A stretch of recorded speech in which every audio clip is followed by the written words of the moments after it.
Selamat datang di podcast Cerdas Cakap Berkarakter, podcast yang concern dengan isu-isu pendidikan dan sumber daya manusia. Kali ini kita akan mengangkat isu kenaikan anggaran pendidikan dari APBN yang sekitar 722 triliun. Ya, tetapi uh, dengan kenaikan ini apakah persoalan-persoalan pendidikan terutama soal akses dan kualitas itu juga akan meningkat tadinya. Sementara kalau kita lihat dana yang dikelola oleh Kementerian Pendidikan justru menurun dari tahun lalu. Tahun lalu Kementerian Pendidikan dan Ristek mengelola sekitar 9,98 triliun. Tahun 2025 ini akan mengelola dana 83,4 triliun. Artinya ini ada penurunan. Tapi kita tidak bicara penurunannya, tapi kita bicara lebih kepada apa yang akan dilakukan ke depan oleh Kementerian Pendidikan dan kementerian-kementerian lain. Bersama kami sudah ada narasumber yaitu Bapak Eka Simanjuntak, Direktur Eksekutif Yayasan Nusantara Sejakti. Selamat siang, Bang Eka. Selamat siang, Pak Jom. Bang Eka, kalau kita melihat postur APBN untuk sektor pendidikan tahun 2025, kira-kira apa yang bisa Bang Eka prediksi atau kira-kira apa yang bisa Abang sampaikan ketika Abang melihat di tahun-tahun sebelumnya, ya kan, di tahun-tahun sebelumnya itu ada begitu banyak persoalan, terutama persoalan akses, soal kualitas dan sebagainya. Gimana, Bang? Eh, Susah ya, Pak Jum, kalau melihat dari sisi peningkatan anggarannya, karena kita sendiri tuh kan sampai sekarang tuh nggak tahu nih Kemdikbud sebenarnya pendidikan kita ini mau ngapain sih gitu ya. Ya. Jadi tiba-tiba kita lagi bicara tentang bahwa anggaran itu selama ini tidak digunakan seperti yang seharusnya gitu ya, tidak fokus pada peningkatan akses dan kualitas, lalu tiba-tiba ini dinaikkan gitu ya. Ya mungkin karena APBN itu ya tiap tahun ya naik gitu. Jadi karena 20% ya naik lagi lah ini.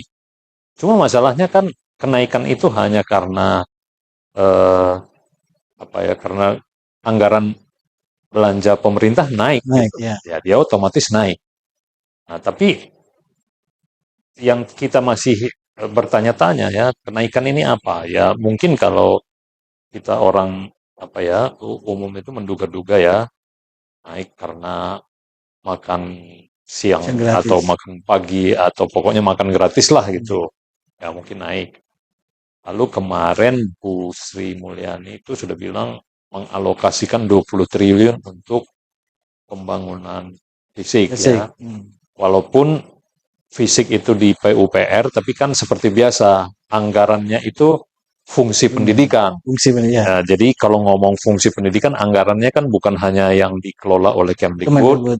bukan oleh Kementerian Agama, tapi ada juga yang transfer daerah, ada yang KL lain, macam-macam. Ya. Nah, mungkin itu. Tapi sebetulnya kan, ya itu tadi, Pak Cuk, naik, so what, gitu. Jadi artinya Abang ingin mengatakan bahwa sebagai masyarakat biasa atau yang tidak punya keahlian secara khusus mengenai merinci anggaran-anggaran pendidikan itu tadi seperti di KL misalnya atau di transfer daerah gitu.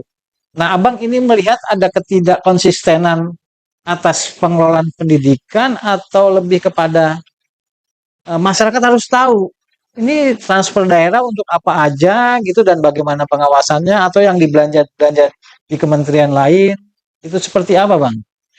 Ya, yang pertama itu kan gini, Pak Cuk. Jangan seolah-olah karena anggarannya naik gitu.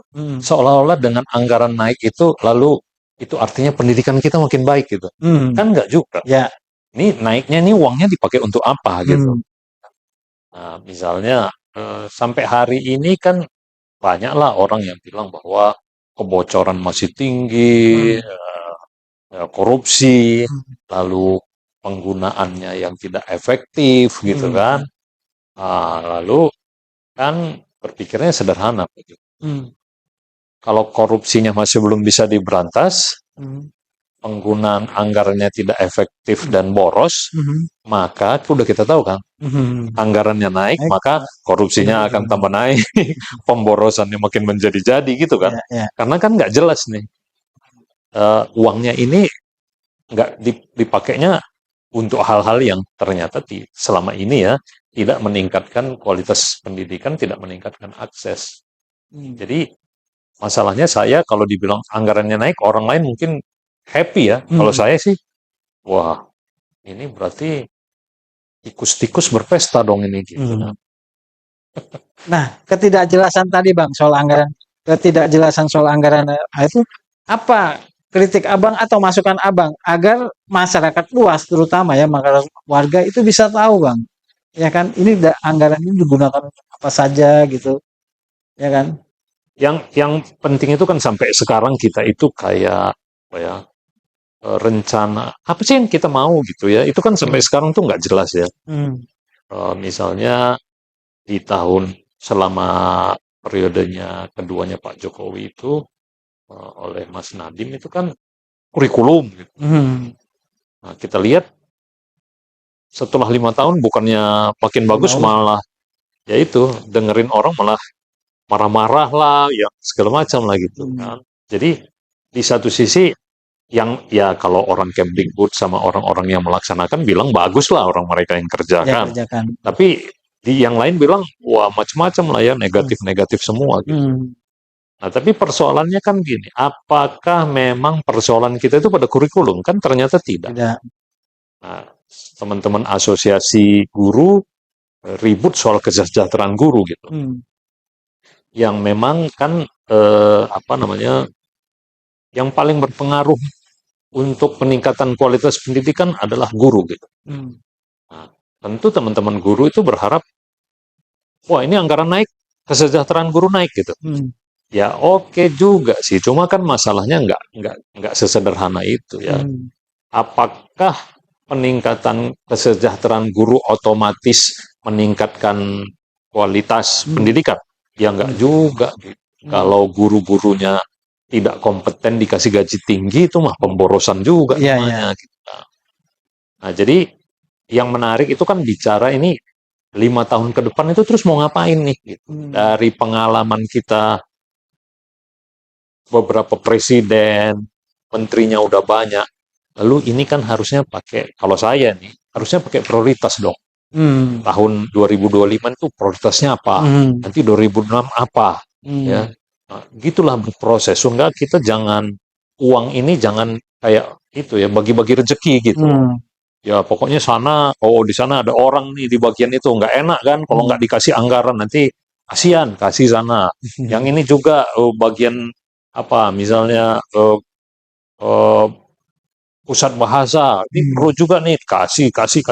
Akhirnya uang itu tersebar kemana-mana, terus yang masalahnya 5 tahun lagi, kita ngomong gini lagi Pak Jum, Tidak jadi apa-apa ya. tidak jadi apa-apa lagi gitu.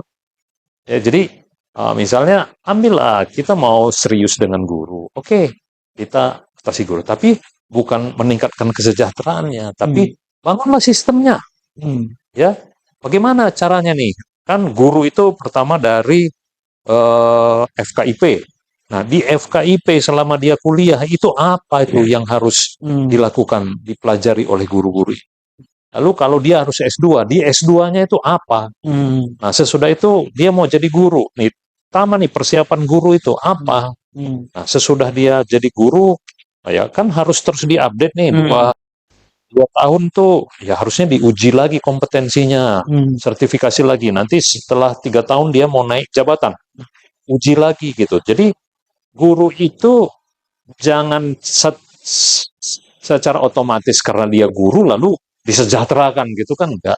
Ya ikutin kompetensi. Semakin meningkat kompetensinya, maka gajinya pun meningkat. Nggak apa-apa, guru yang paling pintar di Indonesia gaji 30 juta, nggak apa-apa, tapi benar-benar pintar loh. Ya, ya. Jangan hanya pintar-pintaran gitu. Hmm.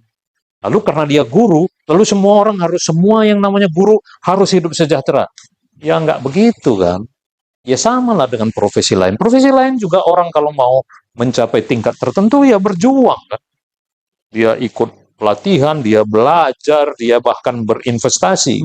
Artinya berinvestasi itu dia beli buku, dia ikut pelatihan supaya dia ketika uji itu dia mampu lewat. Nah, kalau dia udah lolos uji kompetensi sertifikasi yang bertingkat itu, ya nggak apa-apa gajinya naik. Itu masalah. Tapi jangan semua guru harus sejahtera. Lah, ini guru-guru yang tidak melaksanakan tanggung jawabnya itu apa mau kita gaji mahal? Oh, kalau gitu saya pindah jadi guru juga lah. Tapi kalau Abang bisa mengumpamakan tadi ya, kementerian harus fokus skala prioritas misalnya tadi meningkatkan kompetisi guru, ya kan? Nah, kalau kita melihat skema anggarannya, Bang, yang dikelola oleh kementerian, tadi memang masalahnya memang ada ketidakjelasan ya. Kalau misalnya tadi Abang minta misalnya pelatihan guru atau meningkatkan kompetisi guru, kira-kira berapa anggaran yang dibutuhkan untuk melakukan itu? Sementara kalau gaji kan sudah dimasuk di skema transfer ke daerah. Nah, ini untuk pelatihannya ini.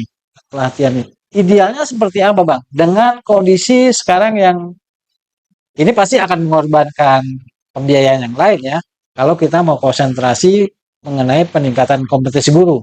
Karena ada 2.300.000 guru Bang di Indonesia total seluruhannya. Nah, ini kira-kira idealnya tahapannya apa yang mau dilakukan oleh Kemendikbudristek, yang kemudian siapa nih yang akan melakukan pengawasan bahwa Kemendikbudristek sudah melakukan apa namanya uji kompetisi guru atau pelatihan guru. Siapa yang bisa mengawasi? Mulai dari materi yang akan diajarkan, mulai pemilihan guru yang dilatih dan sebagainya. Idealnya gimana? Tuh, ya sekarang kan gampang, banyak contoh tuh. Kalau saya sering bilang itu sistem peningkatan karir yang bagus itu kan ada tuh polisi, ya, ABRI, ada TNI, jelas tuh. Mulai masuk nih, dia masuknya apa nih? Secapa misalnya ya.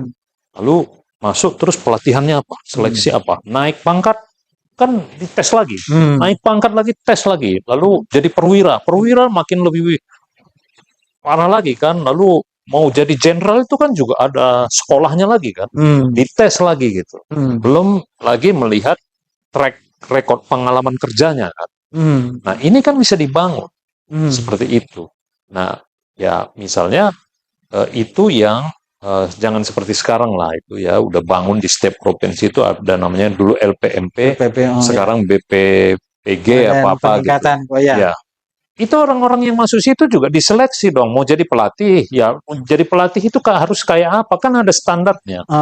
Jadi jangan hanya karena dia pegawai negeri, lalu karena ya dekat dengan pejabat, lalu dijadikan di situ, sementara melatih aja dia nggak bisa.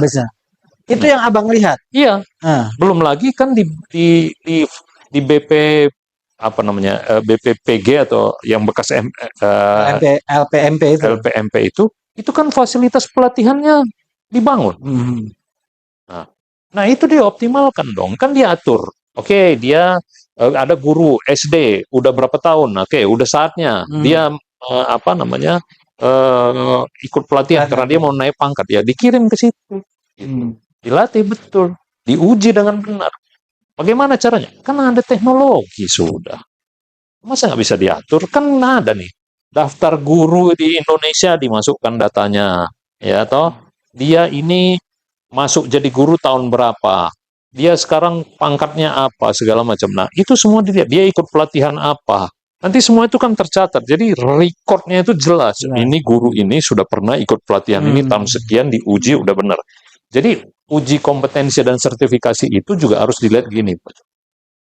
Dia diuji itu sebetulnya bukan hanya untuk menghalangi dia untuk naik. Lihatnya jangan gitu. Dia diuji untuk ketahuan kelemahannya dia apa. Dan kelemahannya dia itu dia harus perbaiki, dia harus penuhi dengan pelatihan.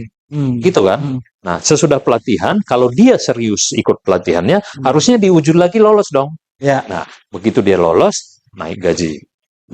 Nah, nanti berapa tahun lagi dia kan mau naik lagi nih, uji lagi. Kalau dia diuji satu kali langsung lolos, ya nggak apa-apa. Kalau ya nggak apa-apa, latihan lagi, Ulang lagi. uji lagi kan gitu. Itu bukan bukan sesuatu yang sulit itu. Dan dibiayai oleh pemerintah, Iya artinya dong. melalui Kementerian Ya, Pendidikan. gitu. Sekarang itu kan biaya banyak tuh. Makanya juga harusnya anggaran itu diliatin satu-satu. Jangan lagi anggaran pelatihan itu diberikan kepada Pemda. Ya itulah dikelola. Jadi GTK itu serius menangani itu gitu. Jadi jangan lagi selalu gini, kasih ke Pemda. Kita udah tahu Pemda nggak punya kapasitas, kasih uangnya. Lalu ketika dibilang ini gurunya nggak menikah, terus bilang ya itu kan urusan Pemda. Ya enak bener gitu. Kalau udah tahu Pemdanya nggak mampu, ya kenapa dikasih pada Pemda? Masa kita nggak bisa membuat sistem? Nah, kenapa polisi bisa? Kenapa TNI bisa? Jadi hal-hal teknis itu yang kemudian membuat malah jadi Iya, kacau ya. dan kan ini ya gimana ya? Semua orang yang ngerti pendidikan itu tahu bahwa kuncinya itu pada guru. Pada Kan guru, semua ya. bilang. Ya. Karena pentingnya guru itu, maka teman-teman asosiasi itu kan selalu bilang kesejahteraan guru penting. Nah, mereka memanfaatkan bahwa teorinya itu memang begitu kan. Nah, cuma kan ya itu juga kritiknya kepada teman-teman ini. Itu guru-guru yang tidak memenuhi syarat segala macam didiemin. Ini kan harusnya punishment and reward gitu. Guru yang memang tidak menjalankan tanggung jawabnya, udah dipotong aja, suruh keluar gitu. Yang masuk ini memang yang baik-baik. Jadi kalau sistemnya benar, ya terus gajinya itu menjanjikan, harapannya itu adalah anak-anak yang lulusan universitas yang bagus-bagus itu jadi mau Kak jadi guru. Kan dari dulu kan begitu mau. Karena di luar negeri pun katanya ya banyak yang bilang kalau di Singapura itu yang top 5, ada yang top 10. Jadi lulusan yang 10 terbaik itu yang diterima jadi guru. Kenapa? Kenapa mereka mau jadi guru? Karena gajinya tinggi. Ya oke gitu. Tapi kita itu artinya kan nggak sembarangan orang gitu. Ya, kalau memang mau pendidikan ini penting, 2045 visinya itu sangat tergantung pada kualitasnya. Yang serius dong nanganinnya gitu. Jangan kayak begini uangnya cuma dia, ayo bagi-bagi rame-rame gitu. Yang penting semua dapat ya. Nah, kan nggak gitu Pak Jun. Hambatannya apa tuh Bang? Apa yang Abang katakan tadi, ada hambatannya nggak kalau melihat realitas di lapangan? Kenapa ini bisa terjadi? Apa namanya? Kenapa kementerian memberikan biaya pelatihan itu ke Pemda gitu? Kenapa kementerian tidak? Ya karena bagi-bagi kue atau? Ya, akhirnya kan kita bilangnya begitu, Pak. Sekarang gini, itu yang jadi doktor di Kemdikbud itu banyak apa nggak bisa mikir gini doang gitu. Kita yang orang biasa aja bisa, mereka nggak bisa. Profesor, iya kan? Masa nggak bisa mikirin kayak begitu? Nah, itu kenapa yang polisi bisa? Kenapa TNI bisa? Lo pendidikan? Apa memang orang-orang yang kerja pendidikan itu levelnya lebih rendah dari kemampuannya itu lebih rendah dari yang ngurusin polisi sama TNI misalnya, gitu kan? Jadi saya bisa katakan sebetulnya petinggi-petinggi profesor-profesor di Kementerian itu tidak punya niat, nggak punya niat dan ya malas saja untuk berpikir keras mau mengembangkan. Yang contoh yang lain itu, pilot itu lihat pendidikannya kan bisa. Emangnya ada pilot gitu yang ngawur gitu? Ada kan? Semuanya itu kan memang profesional kan, gaji pilot itu walaupun tidak master, tidak dokter, tapi lihat levelnya tuh mahal gitu kan. Jadi orang-orang yang masuk di profesi itu tuh memang orang-orang yang bagus-bagus gitu. Nah guru itu ya kita maunya kan begitu. Tapi memang yang saya dengar kan metode yang digunakan oleh mereka, ya kan tidak sama dengan metode yang dilakukan oleh pihak Polri atau pihak TNI. Yang saya dengar isu-isu yang saya dengar bahwa model pelatihan yang dilakukan oleh Kemendikbud itu ya apa tidak berkualitas lah, iya kan? Materinya, pelatihnya juga, iya kan? Ya kita ini kan orang yang di lapangan juga ya Pak. Jadi kan tahu ya. Saya itu kan sering melihat bagaimana orang-orang melatih gitu ya. Nah, saya nggak usah sebutkan lah ya. Saya pernah itu salah satu itulah balai pelatihan guru gitu, dalam satu acara pelatihan. Saya kaget kenapa? Karena saya bilang, loh, ibu ini kok malah menasehati gitu. Emang ini lagi kita sedang apa kegiatan keagamaan. Keagamaan. Ini kan pelatihan guru. Eh, Lah, di mana-mana itu yang namanya pelatihan guru, bukan narasumbernya duduk di depan, ngoceh-ngoceh, pesertanya sibuk sendiri. Yang namanya pelatihan itu, yang sibuk itu pesertanya melakukan sesuatu gitu kan, yang apa? Karena kan kita pelatihan itu kan berbasis kompetensi. Kan gini ya, Pak Jum. Kita guru ini melatih supaya bisa apa? hmm. Itu dulu kan. Itu harus clear ya. Ya, untuk bisa melakukan itu, maka dia dilatih. Dilatih itu berarti dia disuruh mencobakan melakukan itu bisa nggak? Ya. Gimana caranya? Nah, itulah yang di dalam pelatihan itu kan. Bukan diceramahi, dinasehati, terus nanti bisa gitu. Yang nggak bisa Nah, lah. ini yang selama ini dilakukan oleh pihak Banyak yang dilakukan oleh, yang saya lihat itu kayak begitu. ya. Jadi, pelatihan, narasumber. Kalau narasumber itu bukan pelatihan. Perhatian. Narasumber itu kalau seminar. Ya, Ya kan? Yang begini-begini aja sering nggak pas. nggak pas. Jadi yang diinginkan sebut pelatih ya, Pelatih. trainer. Jadi yang pelatih itu ya juga bukan Bukan orang-orang dari sembarangan. perguruan tinggi yang profesor doktor. Ya belum tentu, nggak semua orang universitas itu juga bisa melatih. Mereka bisa jadi narasumber, misalnya seminar, ceramah, iya. Tapi pelatih belum tentu, Iya. nggak semua yang gelarnya berderet-deret itu bisa jadi pelatih. Karena pelatih punya keahlian khusus ya. Iya. Selain mungkin dia sebagai praktisi tentunya saja. Ada pelatih, ada fasilitator, ada pembicara seminar, penceramah, dosen, itu kan semuanya beda-beda gitu. Jangan dijadikan satu. Jadi kita itu gitu, kalau mau melatih lalu orang universitas gitu, seolah-olah semua orang universitas itu bisa melatih gitu. Jadi simpulan saya kalau memang tadi kita contohkan tahun depan ingin meningkatkan kompetensi guru dengan cara-cara yang seperti sekarang, tidak seperti yang Abang maksudkan, itu menjadi percuma juga ya. Percuma. Jadi yang juga penting itu adalah, ini kan kita udah ngomong artificial intelligence gitu ya.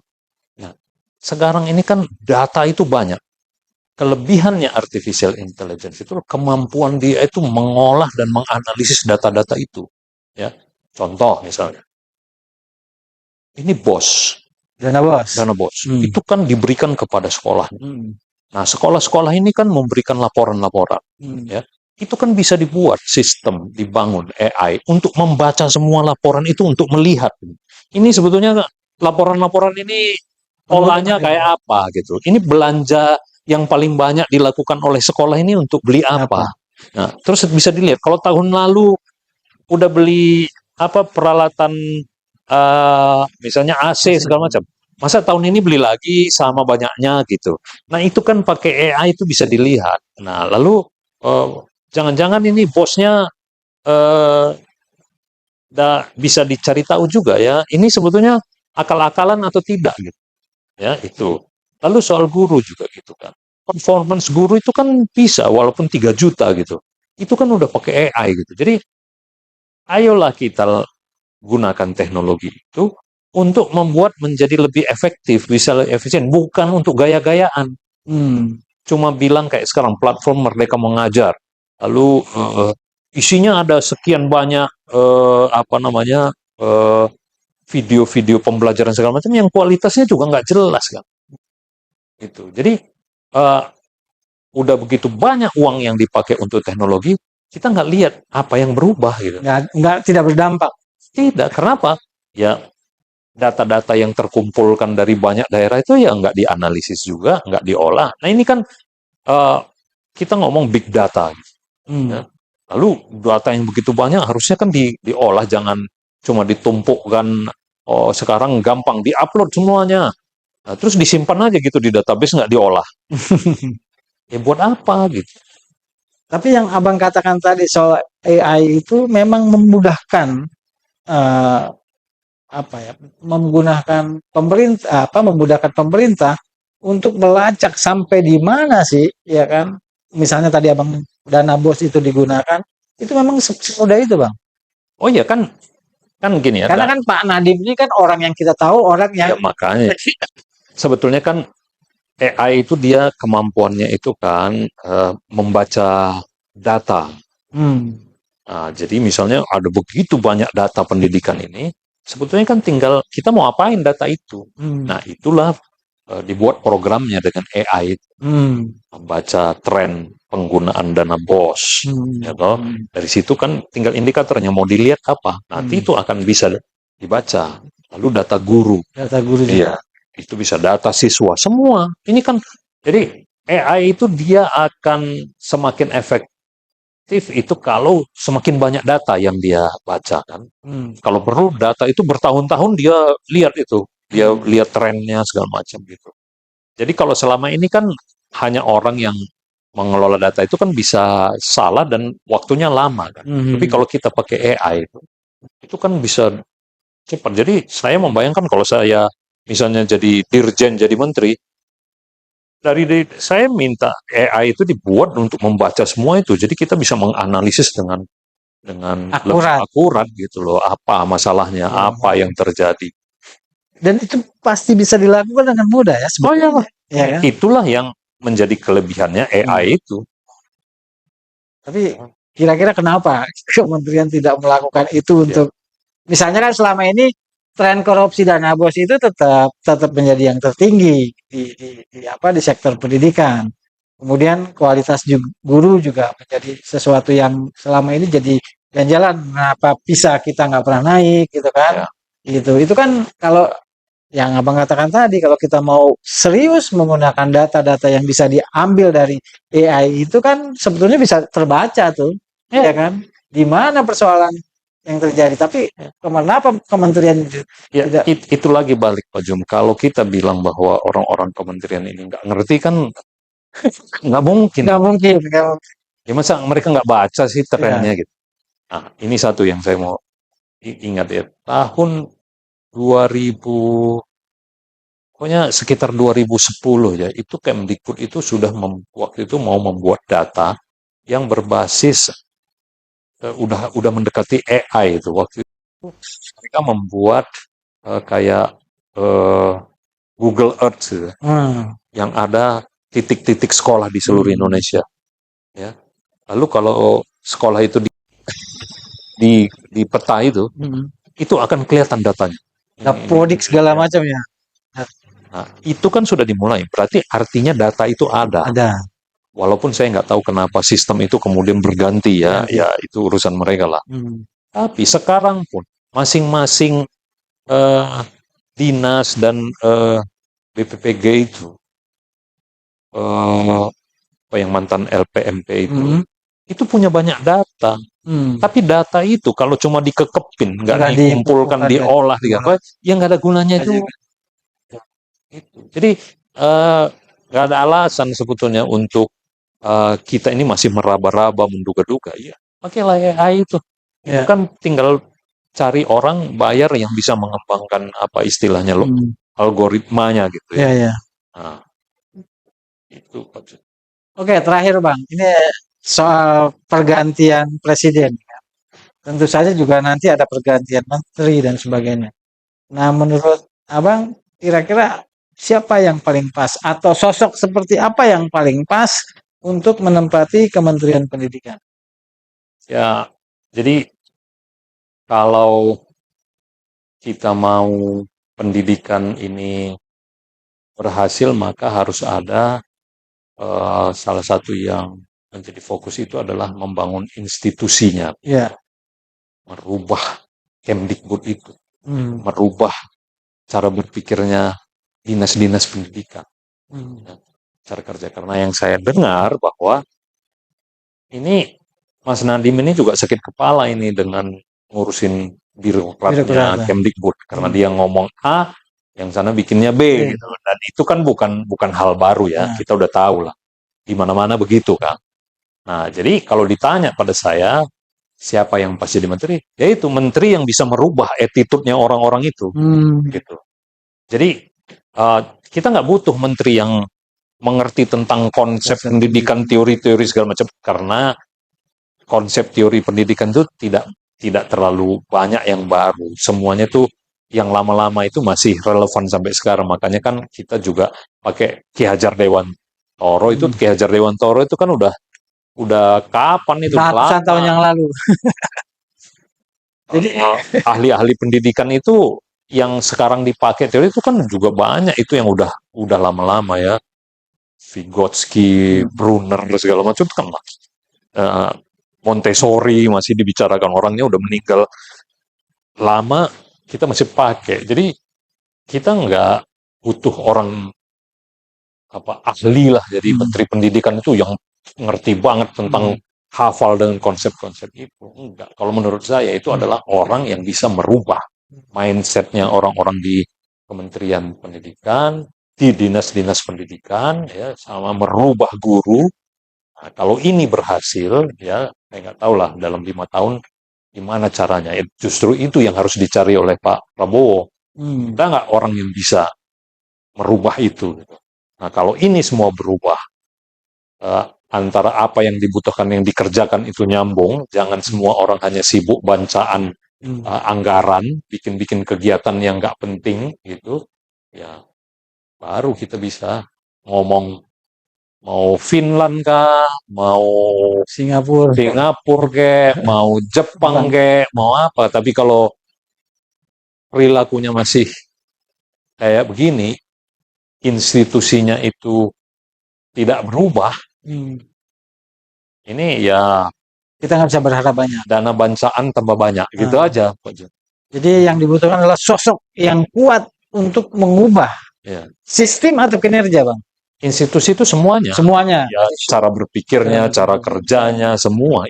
Merubah orangnya itu tidak hanya mikirin gimana caranya anggaran habis, proyek sudah dilaksanakan, dan berapa yang nambah duit, apa buat masing-masing, ya itu kan, itu yang harus dirubah gitu. Jadi jangan gini, ngomongnya apa, yang dilakukan apa gitu, nggak nyambung. Ya kan? Itu perlu orang yang otoriter juga ya? Nggak harus otoriter. Ya, misalnya contoh ya, yang paling konkret itu bagaimana Bu Sri Mulyani bisa merubah Kementerian Keuangan. Ya, walaupun belum sempurna, tapi kan kelihatan berubah. Ya, bagaimana juga salah satu kalau mau contoh lain dari kementerian itu Kementerian Luar Negeri. Mereka lebih profesional. Nah, itu cari yang bisa kayak begitu. Ya, seperti itu. Iya. Karena menurut Abang dari hulunya dulu nih ya, di kementerian dulu yang harus diubah. Iya, karena kan ini Pak Jum, kita kan di Yayasan Nusantara Sejati itu kalau mau melakukan sesuatu, saya selalu bilang bahwa mengingatkan teman-teman tentang theory of change, teori perubahan. Jadi apapun yang kita kerjakan itu, yang kita harus lihat itu dampaknya. Ya. Nah, antara aktivitas, kegiatan dengan dampak itu masih ada output, masih ada outcome. Nah, kita ini di Kemdikbud ini itu selalu masih pada output, ya. Jadi kegiatan yang dilaksanakan, ya, selesai, terus udah selesai. Jadi kalau ditanya, ini harusnya Kemdikbud bikin gini, oh sudah. Apa yang belum mereka lakukan? Sudah semua. Tapi apakah setiap kali Kemdikbud itu melakukan pelatihan, apakah mereka memastikan bahwa peserta pelatihannya itu memang kemampuannya meningkat? Lalu kalau kemampuannya meningkat, itu kan outcome. Kemudian dia berubah nggak cara mengajarnya? Apa yang terjadi? Nah, itu kan bisa diukur. Berubah atau tidaknya dari mana? Dilihat dong siswanya. Hasilnya. Siswanya itu meningkat nggak performansnya gitu. Kalau nggak, yang berarti dia ya camanya kita ngabisin duit aja gitu. Sederhananya ya. Ya. Oke, demikian podcast kali ini kita membahas soal masa depan apa yang akan dilakukan oleh Kementerian Pendidikan. Terima kasih kepada rekan-rekan Cerdas Cakap Berkarakter. Silahkan memberikan komentar atau masukan terhadap podcast ini. Terima kasih Bang Eka. Terima kasih Pak Jo. Terima kasih. Selamat sore.